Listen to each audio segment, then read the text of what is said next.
Exactly are you apologizing for? Listen, I don't think my fellow workers treated you with the respect you deserve. I'm so sorry they wrinkled your suit. The thing is, they didn't know we shared a common goal. Bobby Yale. I want to find him and get to the bottom of this as much as you do, Mr. Blacksad. So please, kindly accept my invitation. Why not share our findings? Come on.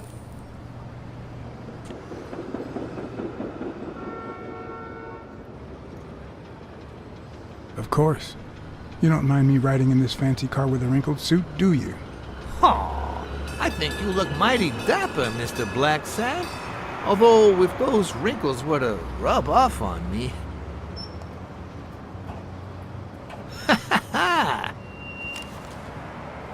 I always play it nice and safe.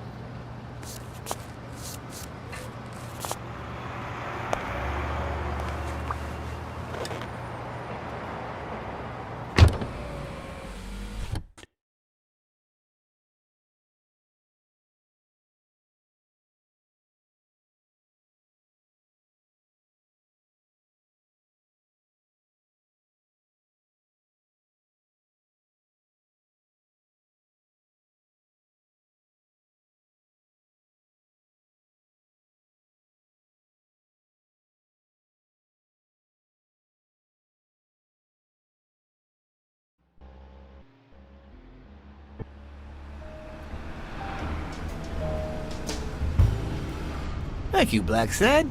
You won't regret this. So let's cut to the chase. I need Bobby Yale to fight Stone.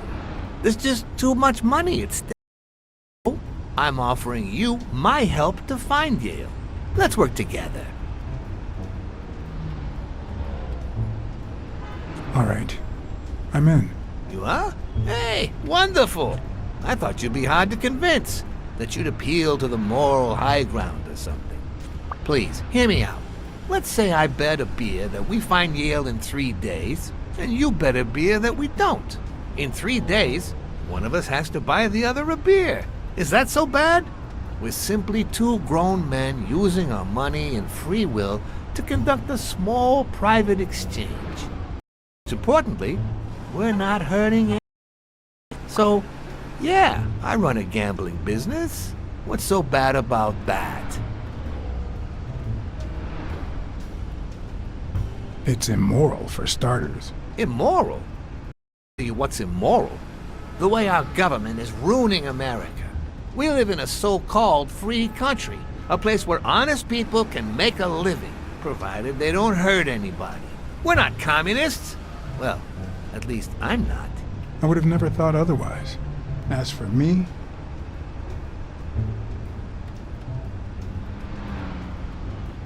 I'm not either. Ha! Well then, you see, we're all among friends. In any case, that's not my point. The government betrays our nation's values by passing communist laws that forbid an honest man like me to make a living without hurting a soul. And that, Mr. Blacksad, is just wrong. I'd even say it's unconstitutional. Do you get my point now?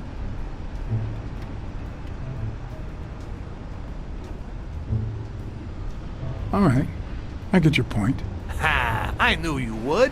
When the government passes these laws, there's only one legitimate weapon the people can wield.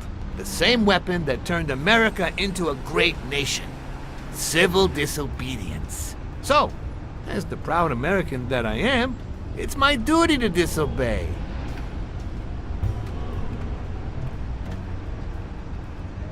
You might have a point. In certain cases, civil disobedience is both right and duty. Exactly. And when you hear just how I've transformed this business, you'll agree even more. I wasn't always a boss, you know. No, sir. I started at the bottom, when Lucky Blitzen ran the show. That good for nothing. His was a reign of terror, extortion, violence, you know, that sort of unpleasant thing. When I took over, I decided I'd make people want to do my bidding, not out of fear, but out of gratitude. I decided to help people so they would help me. That beating your thugs gave me was really helpful. Thank you so much. Those poor bastards didn't even know you were a detective, that you were on our side. Maybe at first. But when they tied me up and beat the socks off me, they knew very well who I was. Seriously? That goes against my rules. Who was it? Yeah, the two of them. Bastards. But don't you worry. I'll have a talk with those two. I cannot tolerate this behavior. Please accept my apologies, Mr. Blacksad. As I said before, I like to help people so I can count on their gratitude.